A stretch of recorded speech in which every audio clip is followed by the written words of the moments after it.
Hello everyone, this is Hellession. My Modified UHC datapack has been updated for 1.16 and has a slew of new features. Because it's been almost 2 years since my first video on this datapack, on top of covering the new features, I will reintroduce everyone to the datapack, as if this is the first time it's being released, just because I feel like it'd be better to do it this way. But before we begin with the video, I just want to give a fat shout out to Bo for helping me out with testing this datapack. Prior to this, I had no true method of testing multiplayer datapacks that I've been developing, but with Bobax's help, I had significantly improved my testing capability. I left a link to his YouTube channel in the description, so go sub to him. Let's start with what's new in version 1.1 of my datapack. First of all, the default starting world border is now 3000 blocks, instead of 30 million blocks, which is how it used to be at the start. The starting 30 million block world border caused issues for players who were unaware that they were outside of a world border. On top of bug fixes and improvements, one major new feature is the settings menu. The settings menu contains all the options you can configure for the UHC. Only OPs can open it. With the settings menu, there are a bunch of new features. Every general option on the first page has a descriptive tooltip that you can read by hovering over the text if you want more information. First of all, there are 3 new options related to banning powerful items, like regeneration potions, strength 2 potions, and suspicious stews that give you regeneration. All of these new options act essentially the same in the sense that they ban players from having any of the banned items during the UHC. If the datapack does, however, detect that someone's been handling a banned item, it'll publicly post about it just for fun. Next up, there's a new 1.8 combat option. This option only affects weapons. This has no effect on shields and the blocking mechanic that existed before 1.9. In a nutshell, this option removes all cooldowns from, well, everything, and modifies every single tool's damage output. I tried to replicate the damage numbers that every tool used to deal before 1.9, but I'm not sure that I'm entirely accurate, because it still feels weird that some weapons are capable of one-shotting normal animals, so if it's inaccurate, please tell me how and why, so I can fix it. I also added a border warning feature. This feature can be disabled in the settings, if you want to, but it warns players that are outside of a newly targeted world border, when the world border starts to shrink. It'll play a sound only every 20 seconds, so I hope it's not too annoying. There's now an option to disallow non-OP players from switching teams freely. This is best used if you want to lock in the current teams you have or just take control of a team setup, if you don't trust the players enough from switching teams. Additionally, there's now a barrier platform feature, which causes the datapack to spawn a massive platform at the coordinate Y255. It'll be invisible and made of barriers. The purpose of this platform is to attempt to resolve the issues I had named in my first video for this datapack, where having an ocean in the center of a world would cause problems with the moving center of a world border. The datapack would now have blocks to spread the controlling armor stand into, providing a safe way to move a world border. However, this feature risks causing lag at the start and the end of each UHC season, as it edits a bunch of blocks at once and may even fail. I'm skeptical about keeping it in. Either way, I still don't recommend having an ocean at the center of a world at 0-0, because it's just not fun. Try avoiding oceans as much as possible for UHC worlds. There's also the little new Shuffle Teams option, which will shuffle every player into all the 8 teams randomly. If you click this button, every player will lose their old team, so be careful.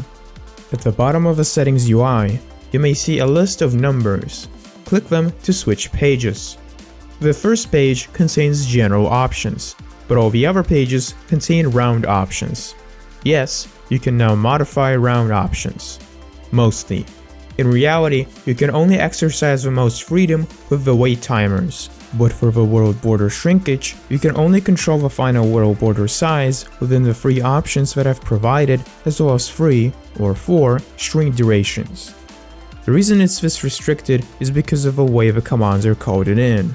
Unfortunately, there is no way that I know of to add user input and funnel it into world borders, so I can't add the ability for players to have full control over the way world borders would shrink. Mojang, please fix. At the end of the options menu on the final page of the settings, you can return back to the setup menu of the UHC, or if you're lazy, you could always just /reload. Finally, there's one more feature, which is experimental. When you open the setup menu, you may also notice that there's an option to generate UHC chunks. This option would put you into 900 different positions of your world to generate chunks for the UHC. I don't know how effective it is.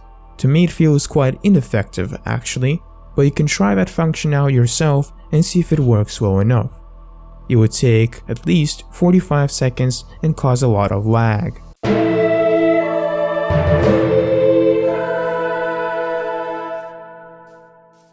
For those unacquainted, UHC stands for Ultra Hardcore. It's a game mode that, on top of being hardcore, which is only one life, it strips you of natural regeneration, meaning that you have to be significantly more careful with how you handle your health. It's typical to drop a few blocks in normal survival and then recover the health later, but in UHC the health doesn't naturally come back. You have to utilize golden apples or potions in order to recover the health you lost, but typically, because we are too OP in the setting and ruin the difficulty, regeneration potions and regeneration suspicious stews are banned in UHC. Mob encounters are significantly more difficult, as your main priority is to defend yourself. Shields are vital. While UHC itself can be taken as a game mode, in most cases UHC is more of a PvP event.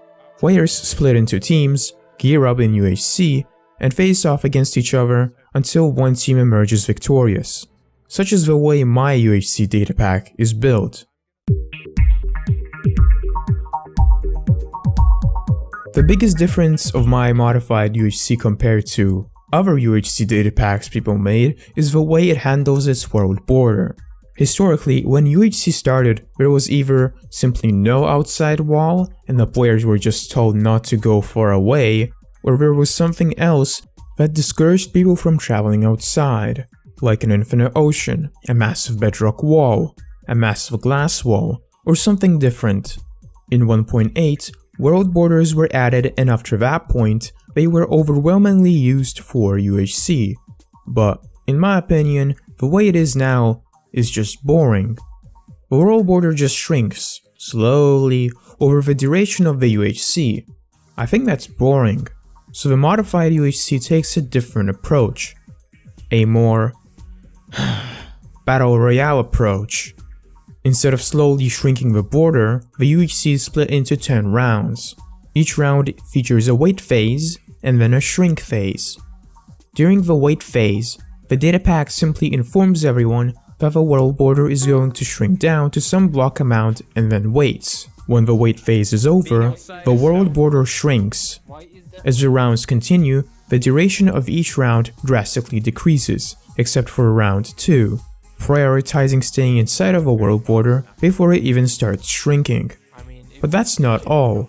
We all know that there's some people who always love to camp at 0-0 in UHC. While I don't have anything against camping in particular, I wanted to spice this gameplay part up, so I introduced a feature which starts with round 7. Starting from round 7, not only does the world border shrink, but it also moves. The center of a world border shifts into a random spot. It's not far, but I believe it's typically significant enough to prompt moving. I believe this has potential to create more dynamic and interesting gameplay, as players do have to migrate and show themselves at some point. In the very end, by default, on round 10, this datapack goes into sudden death, which shrinks the world border down to just one block. Here's a spreadsheet of all the default values for each round, which is designed to create a UHC that roughly lasts 2 to 3 hours. The other features this datapack has that you may commonly find are automatic spreading of all teams at the start of a season, reloading the datapack offers you to set it up, non-OPs are capable of switching teams when you set it up with a team supported, Any UHC participant that dies will automatically be put into spectator mode. A datapack informs everyone when each team is eliminated, and when only one team remains, it announces the winner and lets you set it up again. It also supports ties, but I've never seen them happen naturally. When a winner gets appointed, the datapack posts a bunch of interesting stats into the chat and plays a unique music record based on the color of a team. The stats the datapack posts in order are the MVP, the person with the most diamonds mined, the person who traveled the most distance by foot, the person who killed the most skeletons, and the person who ate the most golden apples. Finally, the datapack posts a mark every 20 minutes after the UHC starts, for those who like posting UHC seasons in equal episodes.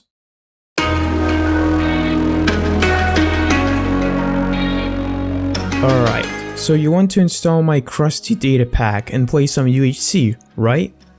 Well, let's get to it. First of all, you need to find a good world seed. It's important to find a world where you get the least ocean possible. Why?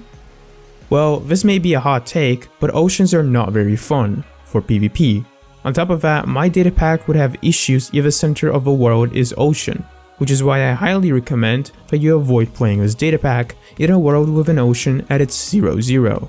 Obviously, finding good seeds is hard within Minecraft, which is why I recommend you use an external little program called Amidst. Amidst is a very good program that shows you biomes that would spawn in a world under any seed. It allows you to search through different seeds quickly, which is useful for what we want to do. Our goal is to find a world with as little ocean for 1500 blocks around the center as possible. Modified UHC spreads all players up to 750 blocks away in one axis from the center of a world. Because of that, it is advised to look through seeds and find one that has the least ocean in the area where people are spread around. Once that's done, use Ctrl-C to copy the seed and then generate the world through either a server or single player. Now let's install the datapack, which is very easy. All you need to do is download my datapack from the description and open your world folder.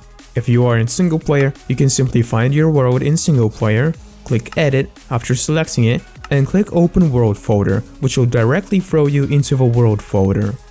If you are on the server, then it really depends on the name you've given to your Minecraft world, but the world folder is always located in the same folder as the executable for the server. When inside the world folder, all you need to do is add my previously downloaded datapack zip file into the datapack folder, and you're set. You can now come back to the world and type /reload. If you see a greeting message from my datapack, it means that the datapack was installed correctly. At this point, you can try and optimize the experience for the upcoming UHC by opening chat and clicking the Setup UHC button, then pressing Generate. This will cause a lot of lag, but the goal here is to generate as many chunks as possible before the real show to save the server from massive impending lag, which would be nice not to have during the real season. This process will take at least 45 seconds and the generate function is honestly experimental. I don't know if it'll actually generate all the chunks. Please tell me if it works, because I don't know how I could improve the feature in the best way yet. Just to be safe, you can fly around the world or teleport around different chunks to ensure that everything has been properly generated. After you're done, you can finally gather around players. Now the datapack has no measures to limit players harming the landscape in any way before the UHC starts. So it is up to you to set them all to adventure mode and set a small world border or something so that they can't run away far. When everyone is in, you can /reload the datapack again and click Setup UHC again. This will pull up a menu where every player can give themselves a team. If you want to shuffle the players across teams automatically, or just set the teams yourself, you can enter the settings menu and disable the ability for players to switch teams freely. To exit the settings menu, switch to page 4 and click Setup UHC from there. Right before starting, make sure you type the command /force-load add 00.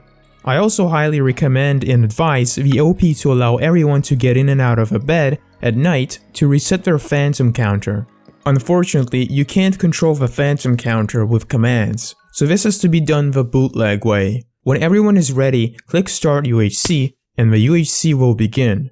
The datapack expects players to not disconnect. It is not recommended to disconnect during the UHC. On top of that, please avoid playing with this datapack on bucket or paper servers. And even if you have no other option, please, before starting the UHC, travel to the Nether and set a world border to some amount, as well as set the game rule natural regeneration to false. Bucket type servers have a weird thing, where every dimension has its own game rules and variables. If you don't properly configure the Nether before the UHC and someone travels there, they can completely heal up because the game rules are separate from what the datapack controls. The issues may be fixed in the next update, if I make one, but for now they are to be kept in mind. During the UHC season, if you want to revive someone specific, you need to reset their death score back to 0 and set them back to survival. There are also many functions that start with the name revive to revive all the currently dead players and randomly spread them around the map. The suffix on each of these functions represents the block range for how much they would spread the players they would revive. And finally, if you are recording or streaming the UHC, feel free to share it with me. I hope my datapack doesn't fuck up your experience or ruin it, and you have the most fun with it. Thank you for watching, and have a nice day.